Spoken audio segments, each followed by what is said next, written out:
technology working for us here. Okay. All right. So hopefully I am sharing the right screen and you are seeing just the PowerPoint and not the Zoom screens as well. Thank you for joining me for YIC and Prevention Mentor Webinar Session 54. This will be our last one for the school year. I can't believe we're already here. Time just flies when we're out having fun with our students. All right, so this morning's agenda will be, as usual, for me, a welcome, mindfulness moment, and introduction of presenters. And then I will turn time over to Suzie Adams from Canyon School District to share some mentor tips and tricks. And following that, we will hear from Savannah Hunt about after-school programs. And as usual, we will save that last 15 minutes to do our dedicated mentor breakout rooms, where you'll have a chance to check in with each other and the certified trainers from around the state, or continue those conversations with our guest presenters. All right, so this morning for our mindfulness moment, I am going to use host privilege and share some end of year celebrations that I've noted so far this spring. So first, we had a 56% response rate on our 2026 mentor survey, which is statistically significant and exciting that that many of you took time to go ahead and fill that out and provide feedback for us. Overall, it was very positive, which is always encouraging, and really helps inform some professional learning plans for this next school year. In fact, I got overly excited and already started changing some PowerPoint slides recently, so I have some new information to share with the refresher just next week.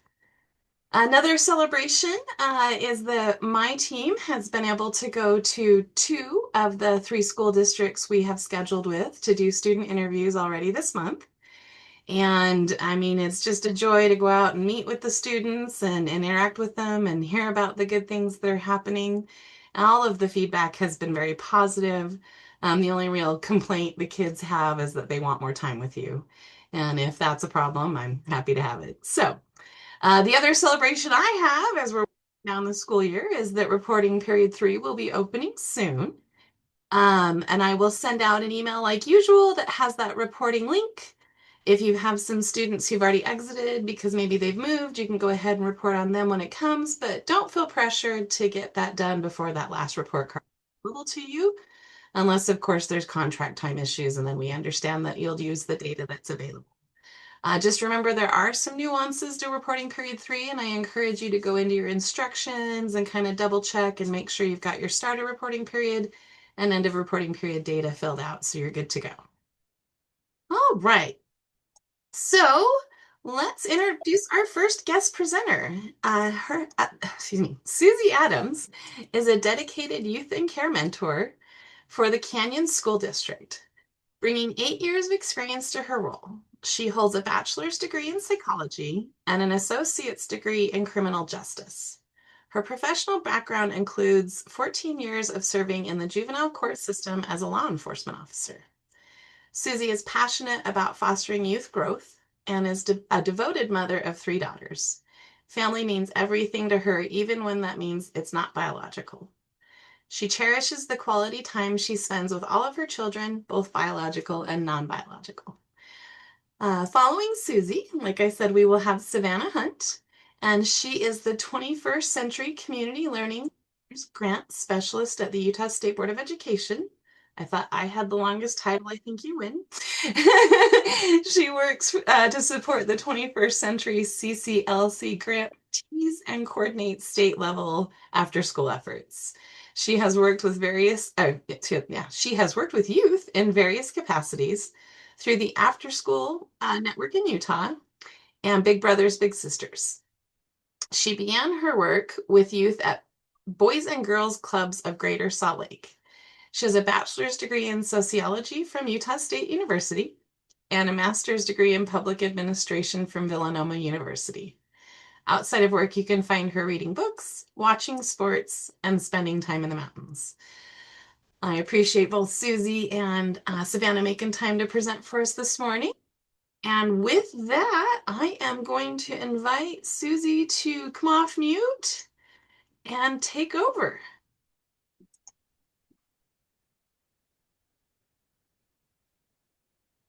Thank you, Amanda. And thank you for inviting me to have this opportunity today to share with all of you what being a mentor is to me. So maybe skip to slide 2 and then one more. Perfect. Most of us can remember a person more than we can remember a lesson. You might not remember what they taught you, but you remember how they made you feel. They made you feel safe, seen, important, and loved. Imagine growing up and not having that person consistently in your life. For many youth in foster care, that's their reality. They're still waiting for that person. Today, I want to talk about how that person can be you. To get started, I want to ask you 2 questions. Next slide.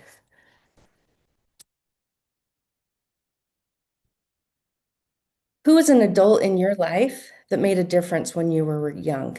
Not necessarily the smartest person or the most qualified, but someone who saw you, someone who made you feel mattered. Next slide. Now imagine growing up and not having that person in your life. To get started today, I want to share one of my favorite videos with you. I'll have you go ahead and play the video, Amanda. Thank you.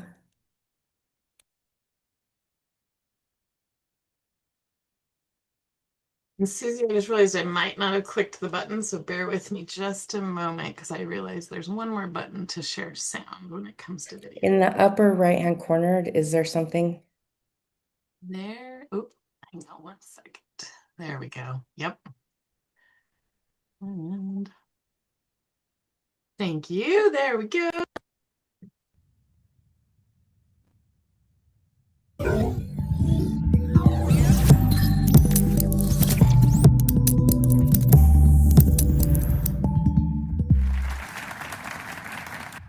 First, to swim in the broth that is the excellence of your children is intoxicating. Watching the kids this morning, just being here gives me goosebumps. The things that you're doing are amazing, right? And I mean that. I travel all over the world. This is amazing. I'm going to tell you my story because we've all got a story, and this is me in 1966 in Danville, Indiana, black and white. There used to be photography that was black and white. When my high school kids see this picture, they say, cool, Civil War. 1966, that's a Polaroid land camera. And there's some things I don't know as a child. I don't know that we're poor. I don't know that my father's an alcoholic. I don't know that he is a criminal. I don't know that he's going to move us and I'm going to live in 20 states. I didn't pick any of that. I'm just a kid who happened to land in this life, right? And that's not all bad news, by the way, because you can learn wherever you land. I mean, I learned that I could pick up dialects, that wherever I was in the United States, I'd start talking like people that were from the South. If I was in Tennessee, I'd talk like I was from Tennessee. Whoever I'm talking to, I suddenly pick up their dialect. It's accidental, but I can do this. And I love it. So while you would say, oh, the poor child, you know, let's lower the bar, the expectation, the truth is that actually helped me get theater scholarships because I can do dialects. You know, I can stand up in front of people and I can talk, right? So this is shopping for clothes at our house, meant a visit to this, not the Goodwill store. We shopped at the Goodwill box, the donation box. Dad called it the factory outlet store. He would put me inside and I would hand out bags of clothing. This was school clothes shopping night at our house. And I was always afraid the police would come while I was in the box. That happened in 1980 in New Oxford, Pennsylvania. I heard this. 259, Roger 259. There's a blue GNC pickup parked outside of Alco next to the Goodwill box. Roger that. I'm going to run that plate. Roger that. My dad just took off.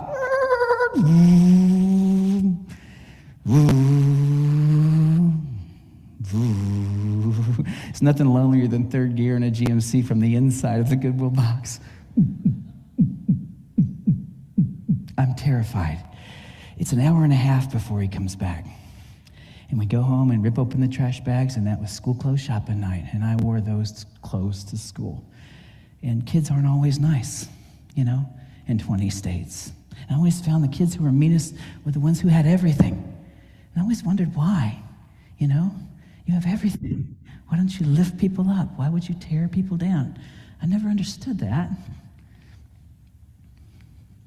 So the biggest dream I could have was this. One day, if I got rich, I was going to buy a double-wide trailer because I'm from poverty. That's rich, right? With skirting that matches the house, right? That's the dream I had, as big as I could dream before anyone taught me to dream. But this is the house I lived in, right? Mobile homes aren't mobile once the tires go flat, unless there's a tornado. Then they're mobile again. So my second biggest fear was tornadoes. My first biggest fear was my father. I'll show you a picture of him. There he is right there.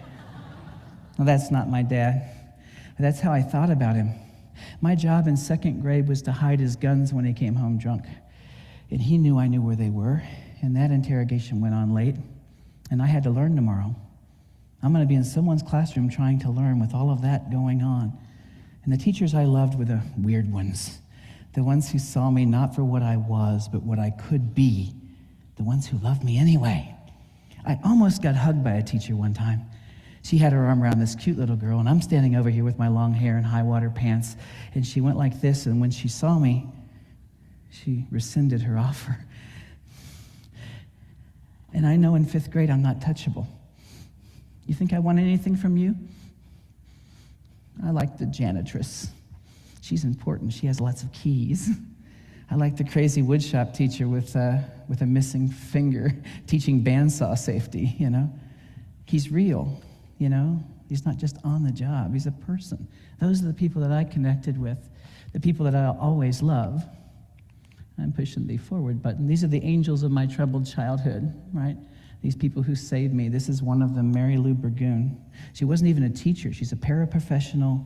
She did recess duty, and she put her arm around me at recess, even if I might have lice, you know? And I thanked her. See, because I graduated. I'm the first honeycut to graduate high school in memory.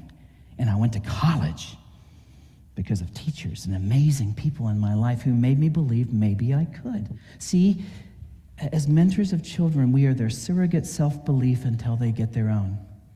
And that's what she was for me, and I found her. She'd retired, but she was sitting on her front porch on living room furniture because that's how we roll in Ottawa, Kansas.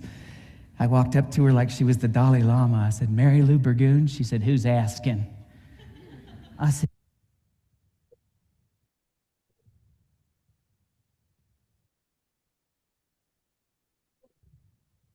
Sorry, we're buffering.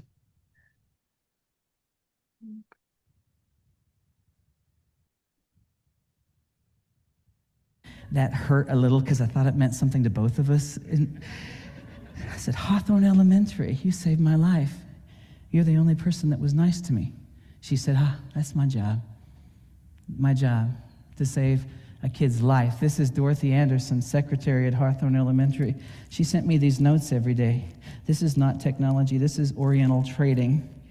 I'm the only fifth grader that got mail every day from her. And she would predict amazing things about my future. And they smelled like her. And she smelled good. So tonight when Dad comes home at 2 a.m. and is calling me names and bad things are happening, I'll go to my room and get the shoebox with these. She believes, and I believed her. I owe this woman forever. When I went to college in the same town where she lived. She saw me in Safeway. She'd see me in the newspaper, incoming freshman class. She said, Kevin Honeycutt. I said, Dorothy Anderson. She said, you're going to college, son? I said, yeah. She said, I know your life. I know what you've been through. I am so proud of you. She said, you live at my house. You eat out of my fridge. You are my son. How do you say thank you for that? So you have to pay it forward, right? You have to be that for somebody else. That's the only way. She died about 9 years ago, and I love her forever, because she saw what I could be, right?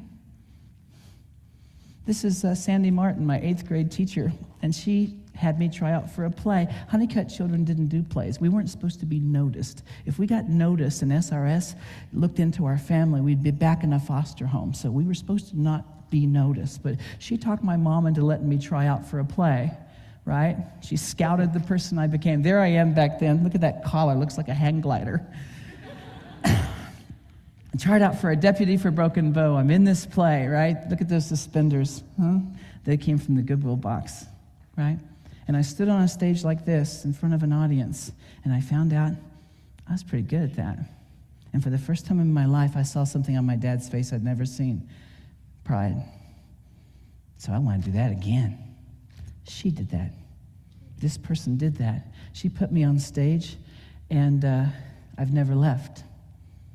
So as I'm sitting here watching you kids, listening to you, right, saying what you say, announcing your passions, and standing here with poise and confidence, coached by mentors who love you, how can I not be inspired by that? This is your launch pad. I can't wait to see what becomes of that. Thanks for listening, guys and girls.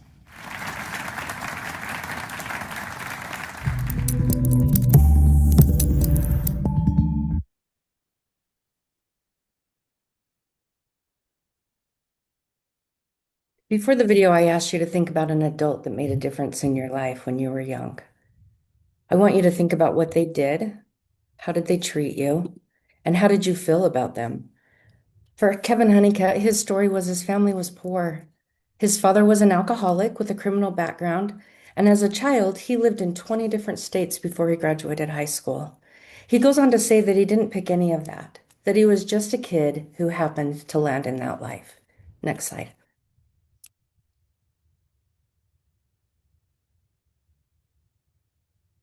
He was just a kid who happened to land in that life. How many children do you work with that have similar stories? How many of them didn't pick, they just happened to land in this life?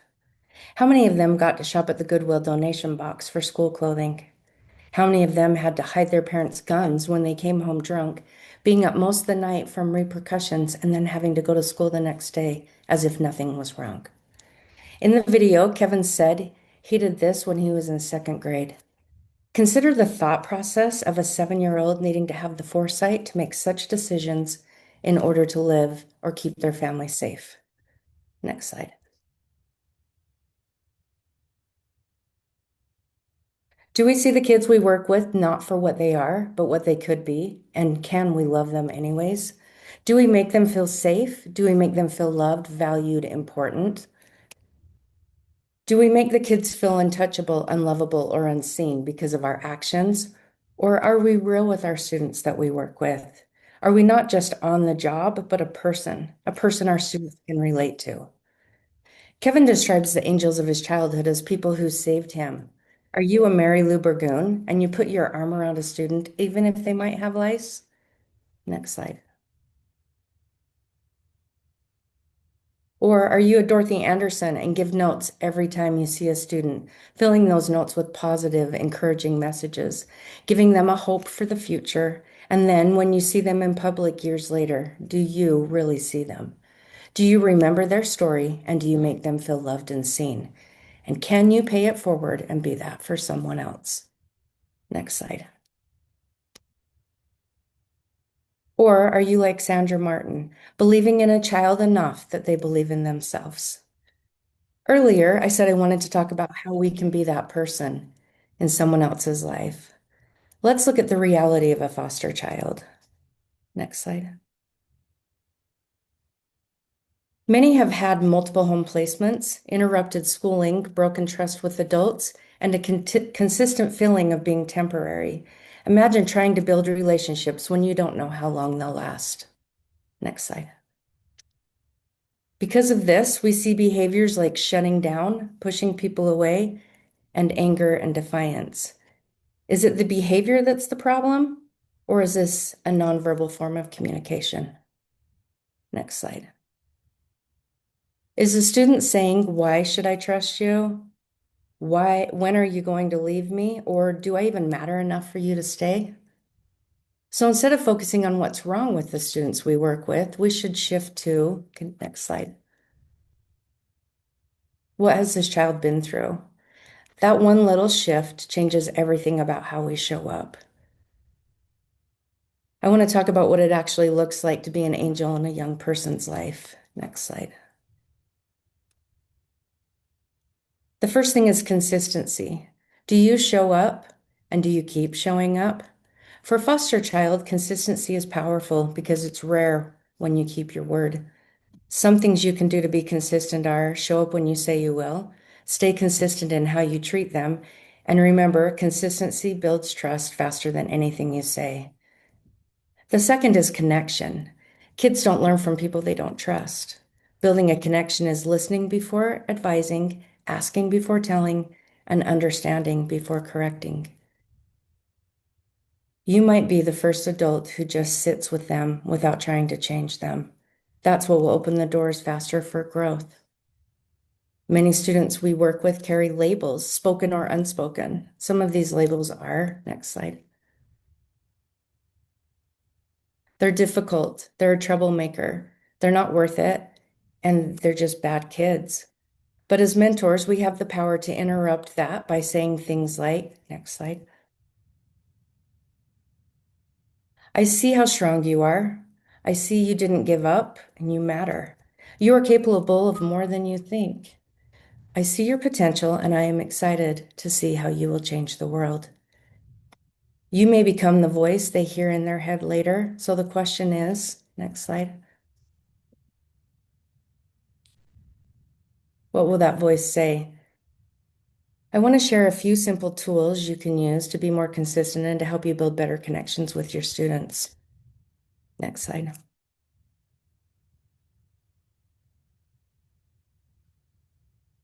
Spend 2 minutes at the beginning of each meeting to connect with your student. Use this time to find out what is new since the last time you saw them. This could be with school, at home, or with friends. Ask about their favorite music, their favorite hobbies, and interests. Remember that this is a time to let them share things about themselves and try not to interrupt or add to their story. This builds the relationship quickly and powerfully. By showing interest in them, you show you care. You can ask these questions each visit, but it is important that you actually remember the details that they're sharing with you. Otherwise, they'll know you're just going through the motions and that you don't really care. The next thing I like to do is name that strength. Look at something that they're doing right, even if it's something small. Instead of saying good job, I like to say, I noticed you did an amazing job on your attendance last week. Or if it's younger students, you can say something like, you did amazing on your spelling test last week. I'm so proud of how hard you worked. By making sure you personalize what you're proud of them for doing, you're helping them see themselves differently. The next thing is I like to keep small promises. Don't overpromise. Instead, make small commitments and keep them. Remember, every promise you keep lets them see they can trust you. Next, regulate before you educate. If a youth is overwhelmed or upset, logic won't work. First, help them feel safe. Second, help them calm down. This may be as easy as talking about one of their hobbies or a friend they enjoy hanging out with, or something they talked about during your last meeting that they're looking forward to. Once they're not overwhelmed and upset, try having the conversation about schoolwork, goal setting, or concerns they have at home or school. Sometimes the youth we work with are so overwhelmed with what's going on in their lives, just showing up, helping them feel safe, and being consistent makes the connection needed to support them better. Something I do personally to help me remember what I promised or what I need to remember for our next meeting is I have an individual note for each one of my students on my phone. As I leave the school, I open my note for the individual student, use the voice to text to record notes from our meeting. I add reminders of what I need to ask them the next visit, important things they said, goals we talked about, rewards they want to work towards, and anything else important from the meeting with them. Here, I also add if a student asks me to reach out to a caseworker, foster parent, or teacher. By having all of this in one place for each student, it makes getting caught up before a weekly meeting so much easier. I want to take a moment and have you think about this question. Next slide. What kind of angel do you want to be? The next question I want to ask you, next slide. What is the one thing you can do differently starting tomorrow? Please remember, you may not always see the impact you're making. There won't always be a thank you.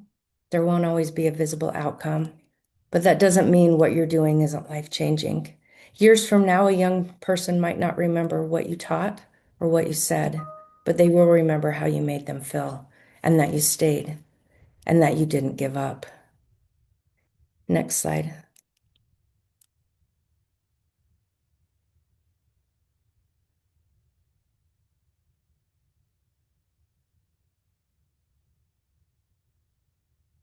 Next slide, Amanda. As mentors of children, Kevin describes it as being their surrogate self-belief until they get their own. Let's try to be that person who helps children we work with find their launch pad. Before I finish today, I want to share a quick story with you about a personal experience I had and why it left such an impression on me. Working in law enforcement is in a high stress environment, it's easy to become emotionally detached and even burnt out. Early in my career, I was lucky enough to have amazing mentors who not only helped me become the person I am today, but who also shared resources to not only help me see the crazy world I was working in a different way, but help me understand, help me have compassion, and help me have empathy in the right moments.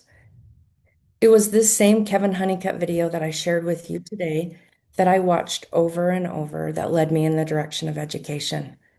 Stepping away from law enforcement and starting a new career wasn't easy. And for the first few months as a Check and Connect mentor, it was a huge adjustment. I was overwhelmed. I wanted to say and do everything right. And I hoped the students I was working with didn't see how unsure I was of myself. About 3 months into the school year, because I was a new employee to this position, I was sent to a conference. I remember that morning, the mornings that you have where nothing goes right, where you finally make it out of the house and then you hit every red light. Not wanting to be late, I remember running into the building. And because I was new to this position, I didn't really know anyone. I remember finding a seat in the back by myself, quietly waiting for the conference to start. The room was big, it was loud, people were excited to see each other after the summer break. It was time for the conference to start, and they announced the keynote speaker, and it was Kevin Honeycutt. As he began to speak, something happened. And in that moment, the once loud room full of side conversations and commotions was completely quiet. Every person was engaged, intently listening to every word he was saying, and when he was done, the room was still quiet. I'm not sure how many other lives were changed that day, but for me, seeing someone I'd watched a video of over and over, who helped remind me of who I wanted to be, and in Kevin's words, it was intoxicating. Being able to listen to him in person was an amazing experience and one I will never forget. I started this presentation today with a comment. Most of us can remember a person more than we can remember a lesson. You might not remember what they taught you, but you remember how they made you feel. Next slide. Kevin Honeycutt saw me that day. He believed in me enough that I believed in myself, and for that I will forever be grateful. Our job is a hard job, and I want to thank you all for the work you do and for showing up for your students every day. Thank you for making a difference in the students that we work with's lives.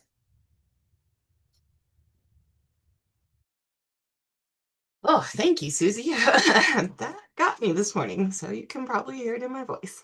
I appreciate uh, your time and attention to the presentation.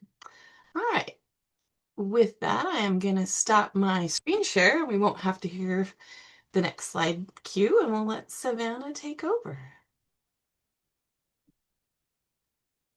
Great, thank you, everybody. Let me see if I can figure out the different button. Oh, I'll just do it the regular way then. My PowerPoint had a fancy button that said share in Teams. Oh, but But we're in it Zoom. didn't. Yeah, I forgot that we were in Zoom because I am normally in Teams. Let me get my okay. Hopefully you can see that okay. Oh, okay. Yes. Okay, cool.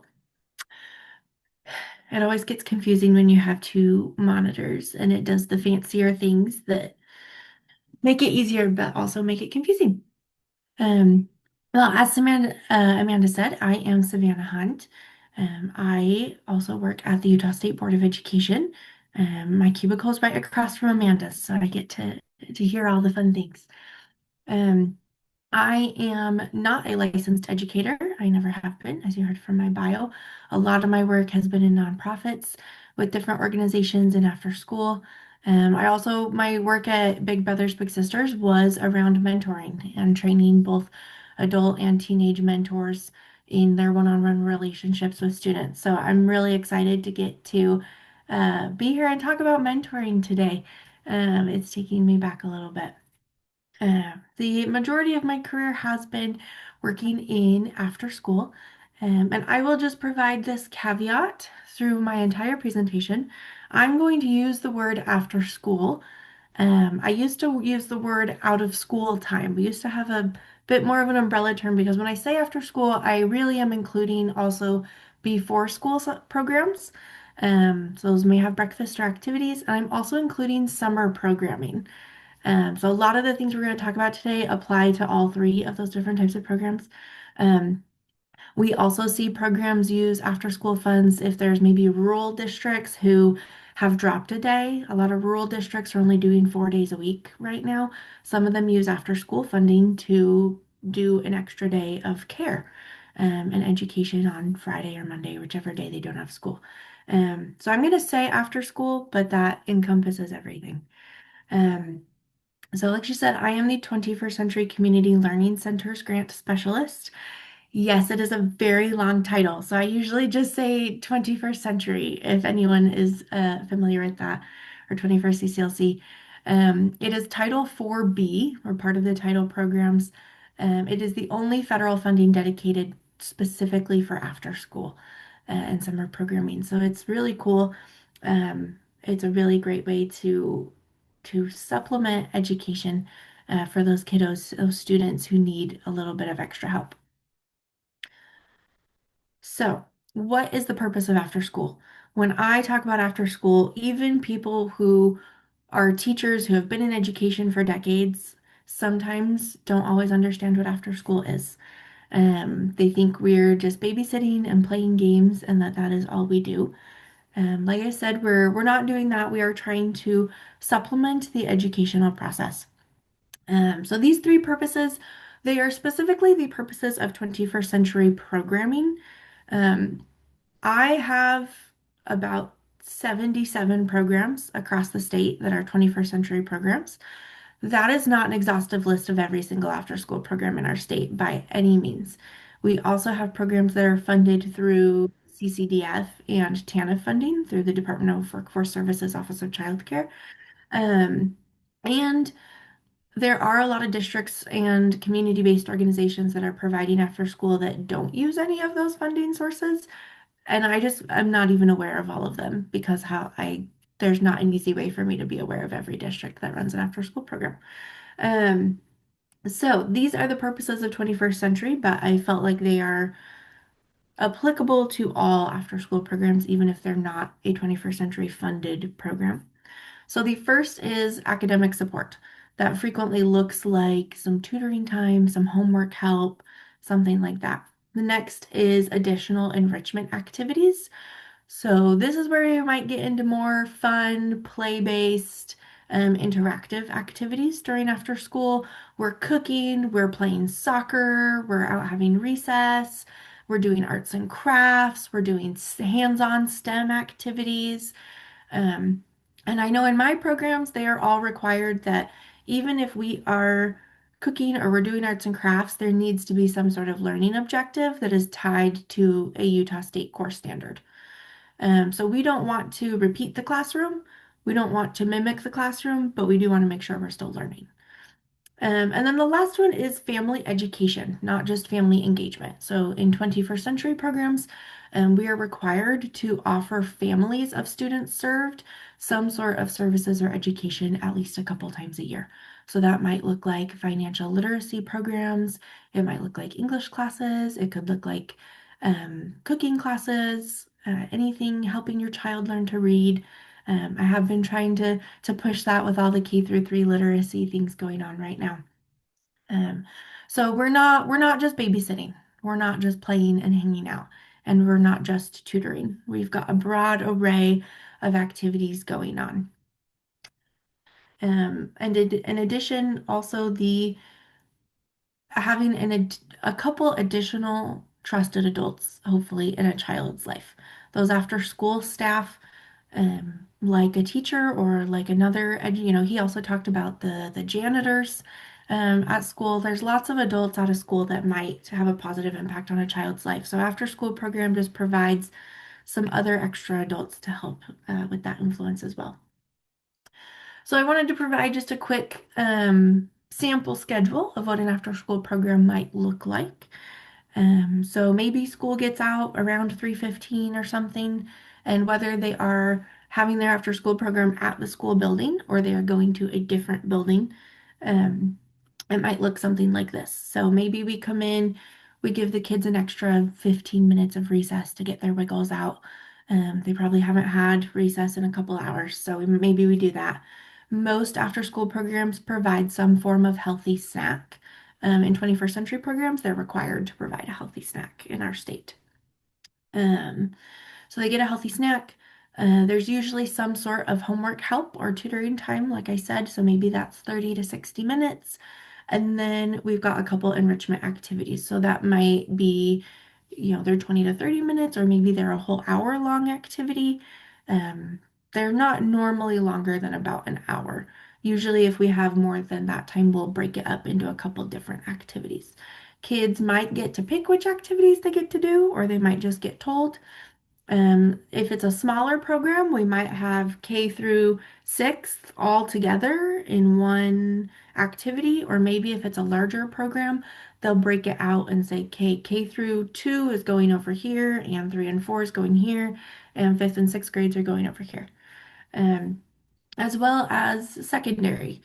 And we have a large need for secondary after school programs. Those secondary kiddos really could benefit from it, but it's hard to get teenagers to come and stay after school for things like this. So that is a little frustrating on my job that I keep trying to get these great secondary programs and we can't get more than 10 or 15 kids to come sometimes. So when I see a really large secondary program, I'm very excited.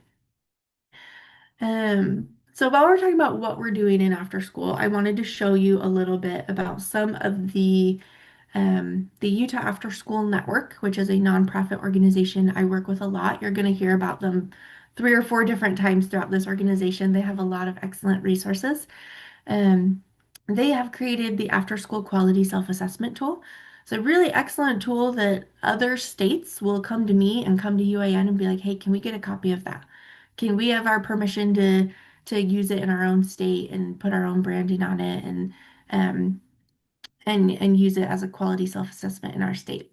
So, um, this is the Utah After School Network website. And Amanda, are you sharing these slides with everyone? Can I email you these slides and you can email them out to everyone? Yeah, I would love to. Okay, because I there's some links in here that everyone can go back and reference. Perfect. Um, so this is their website. This is the quality tool. So the link is there, but if you go to providers and educators, quality programming, the quality tool. So you'll want to go down here to view the quality tool directly. So this is something that like my grantees are required to fill out every fall. And then the Utah After School Network and I work together to help them improve their program quality. So not all of this will be relevant to you. I mostly just wanted to go over a couple items toward the end. Well, let me see if I can zoom. That's probably like crazy small for everyone. It's even small for me. So this first section is be safe.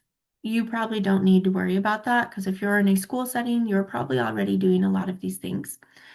So I'm going to skip the be safe section. The second section is develop meaningful relationships. So that is one of the biggest things we're working on. So we're talking about just being respectful, welcoming students when they come into the room or even when we start an activity, just saying, "Hey, I'm so happy to see you. I'm so happy you're here." Something like that to welcome them, help them feel good about being in this space, being here with you. Um, promoting and demonstrating respect for all cultural backgrounds and ability levels, celebrating, like she talked about, being really specific and objective in our language instead of saying, oh, great job. We can be really specific of, you got 89% on your spelling test. That is wonderful. Um, Modeling positive interaction. So if they see you interacting with other students or other adults. Um, and then so collaborating with the school and the community. So some of you might work at a school that has an after-school program, and I wouldn't be surprised if you didn't even know that there was an after-school program, or maybe you don't know a lot about it and you don't know who runs it. Because we're working on that on our end from after school, trying to get people more aware. Um, is sometimes the after school staff are not treated like regular school staff. They're treated as a totally separate thing, and we have no idea who they are and what they do. And that's not in the best interest of students. They're serving the same students that you are, so we really want to collaborate. So I would challenge you, figure out if your school has an after school program. And if you don't know, if your school doesn't have one, figure out if there's an after school program in your community. Are there any private child care centers that have an after school classroom? They might provide some sort of discount, or I believe a lot of your students are in foster care. Many places are providing free opportunities for foster care um, kiddos in foster care. Um, and there might be a Boys and Girls Club, a YMCA, a city-run program. There might be lots of after-school programs that exist that are not taking place at your school building that might be available for your students. So I'd encourage you to go check in on that, see if there's any opportunities nearby. Um, And then learn new skills. We want to help students learn skills, learn academics, but we're also trying to help them learn social skills. We're working on prevention. Can we help build character, planning, these things that are not kind of more soft skills that are not, written out in the core standards, but that are still helping students learn to be resilient, learn to be kind, learn to persevere. So we want a balance of academic and enrichment activities. We're offering academic support. We're offering snack and healthy practices. But there was one down here. So one of the things we talk a lot about there's also a different assessment we use, I'm not talking about today, called the YICERT Program Quality Assessment Tool from the YICERT Forum for Youth. And we go do external observations and they get scores, and it's like 75 items. It's a lot. But one thing we talk a lot about there, because it's frequently missed, is planning. Lots of times in after school, we give the kids an opportunity to make and execute plans. So before even if it's arts and crafts, we're gonna paint flowers today because it's spring and we're talking about rain and flowers and it's Earth Day. Um, we're gonna make some flowers today. Maybe we're doing origami flowers. Before we actually give instructions and start the activity, or maybe after we give instructions, maybe partway through, whatever it is, we're gonna give the kids time to make a plan for how they think they want to execute making a flower. Whether we've given them instructions, they're gonna talk about how they're gonna do that, or they're gonna draw, maybe they draw their flower that they're gonna make out of origami, and then at the end we can reflect and see if they were able to execute their plan and talk about it, talk about what went wrong. And we can do that even in a 20-minute activity. So that was one thing I thought, from the little I know of what you're doing with your students, that might help if you're talking about goal setting, talking about, what homework do you need to get done this week, or what things are you working to improve on. Um, Giving students the opportunity to participate in the plan making process, and not just be told exactly what they're doing. Program offers varied opportunities for self-development, 21st century skills like being a responsible citizen, an effective communicator. My understanding is they're coming in and talking to you about their week, what they've been doing, things like that. That's all helpful in kids learning how to communicate, how to advocate for themselves. maybe even learn how to speak in front of a group. So these are all some skills that we as staff in after school are trying to make sure that we're doing and helping students learn. So you do have the link to this if that's anything you want to um, go back and see. And now I need to find my, oh, here we go. Okay. I'm going to skip that for now. So what are the benefits of after school? The After School Alliance is a national organization based out of DC, and they do a lot of research and studies around after school, a lot of awareness and advocacy around after school. And every year they release what's called the America After Three report. Um, I'll maybe try and get the link to that to Amanda so she can send it to you. So the America After Three report, they release nationwide data and they release Utah specific data if they get enough, and we usually get enough. So they are surveying after school providers, they're surveying parents, they're surveying school educators to get all of this data and pull outcomes data. So 80% of students are working on their literacy skills at some point during their after school program. 87% are taking part in physical activities. 86% are building their confidence. 73% are getting homework help. 73% are taking part in STEM learning activities. And 91 are interacting with their peers and building social skills. And high quality after school programs are also associated with higher reading comprehension and math achievement scores in high school.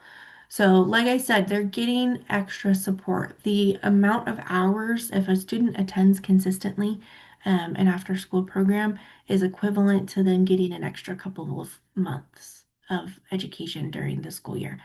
And if we are also talking about summer programming, we can really help reduce that summer slide. So especially as the end of the school year is coming, I'm going to provide you some links so that you can find also summer programming for the students you work with to hopefully reduce some of that summer slide for the next school year. So I wanted to talk a little bit about the landscape of after school. You've heard me talk about a couple different types of programs. So in the 24 to 25 school year, we had at least 16,000 students enrolled in after school. And then if we're including summer programming, that's 22,000 students. That was probably summer of 24. And like I said, these numbers come from the Utah After School Network. They are working with probably a couple hundred after school programs across our state, but they are not working with every after school program. So this is not exhaustive of every after school program in our state. So we've got 175, and 139 of those are elementary, and then 56 of them are teen programs. And then facility type. So you heard me say earlier that not every after school program takes place at a school building. So many of them do. 165 of them do take place at a school building. That might be run and operated and owned by a school district or charter school. We also sometimes have partnerships where someone like the Boys and Girls Club or Salt Lake County, City of South Salt Lake also has a partnership like this where maybe Boys and Girls Club operate the after school program. They are employees of the Boys and Girls Club. Some of the supplies come from Boys and Girls Club. It's funded by Boys and Girls Club, but it is taking place at the school with those school students. So those are the types of programs I think especially that kind of get missed. I went to go visit an after school program once, and the lady at the front desk was like, "We don't have an after school program." And I was like, "I believe that you do." And she was like, "Oh, you mean Boys and Girls Club?" And I was like, "Yes, I do mean Boys and Girls Club." And she, in her mind, was like, "Well, they're separate. They're Boys and Girls Club. They're not us, but they're her students and they're in her building. So she should probably be aware of what's going on, um, and how to collaborate and provide students the best possible outcomes." We also have community-based organizations. So those might, maybe Boys and Girls Club owns their own building. And so they're going there, or they're going to a city rec center, something like that. We also have after-school programs that are run by our universities. Utah State University, they've got, I think, 28 campuses, being our land grant university, and all their 4-H programs. So they've got after school programs in Salt Lake County, Garfield County, and San Juan County right now. And the University of Utah sometimes has an after school program specifically for refugee students. So, we've got a lot going on, and they're all across the state. I can't guarantee that there's some in your county, but even in our rural areas, we've got programs. So, how can students participate in after school? How can you help them? How can you help them find one? So, the Utah After School Network does have a Find a Program map. So you can go and find your area, and it will show, at least to their knowledge, if there's an after school program. So it might, like I said, might not include every single one. There might be some private child care centers and things that aren't on here, but they do have some. If there aren't any in school and you might want to look at the private child care center route, then we have the Department of Workforce Services Care About Child Care website. So this website will tell you every child care center that is licensed. It also will, it'll tell you where they are. It'll tell you if they have an after school, a school-aged classroom, um, and it will tell you if they are actually a quality program or not, according to the child care quality system. If you don't have an after-school program near you and you think, everything Savannah's talking about is really cool. I think a lot of the students at my school would benefit from this. Maybe we should start an after-school program. I've got resources for that too. So the Utah After School Network does have a page on their website dedicated to starting an after-school program. Where do I go? How do I get funding for that? You can use Title I funds for an after-school program. You can use your at-risk WPU funding for an after-school program, and really other WPU funds as well. Your land grant funds can be used for after school because they can be used for things that are academic. You don't have to have my grant to fund an after-school program. But if you would like to have my grant, I will throw out. Applications are due May 27th. You can go to the USBE website and look at the application. It will be open in Utah Grants hopefully soon. I'm getting the paperwork done on my end there. It'll be open in Utah Grants probably in a week or two. So that is a 4-year grant, and you can apply for up to $400,000 a year, and you can apply for up to 6 program sites. So if you are in a large school district or something like that, and you want to apply for multiple schools to be funded, you are welcome to do that. So these are all resources to help find a program or start your own program if you'd like. And I'm also available to answer any questions and things.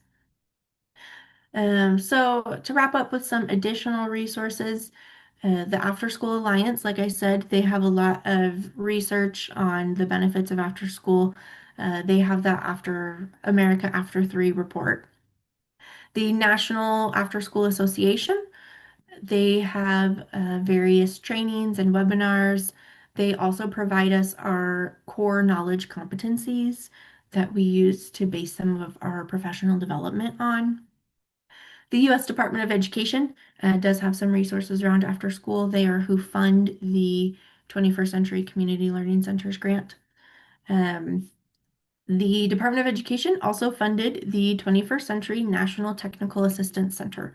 So they provide webinars of varying lengths. If you've only got 15 minutes, they've got a 15-minute webinar for you about working with students, running program, things like that. So even though you're not working in after school, and we call it the NTAC.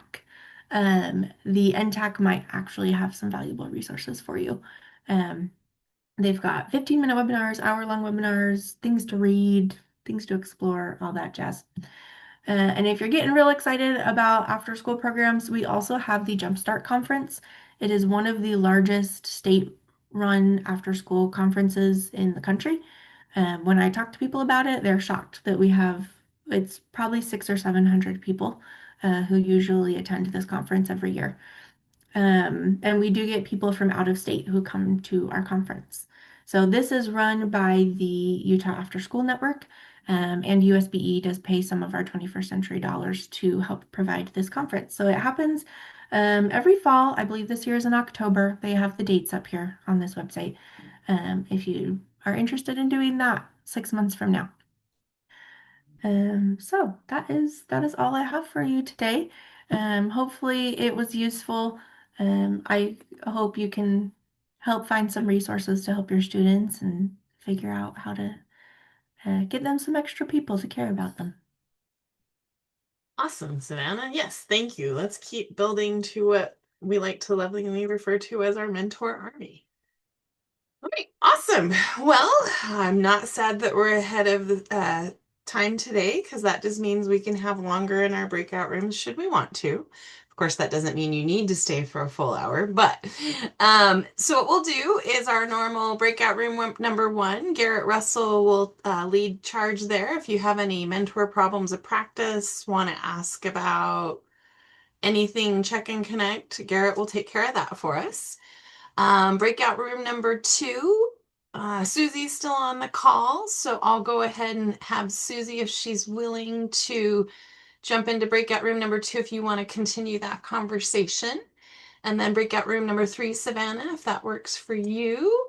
And you all should see that pop-up menu opening on your screens now that lets you pick which breakout room. If you don't have any questions or want to continue conversations, then you're welcome to go about your day and enjoy some extra time in your schedule. Thank you for joining me this morning. I always appreciate seeing names and faces and getting to Zoom with everyone. So let me know if I need to move you to a breakout room for you.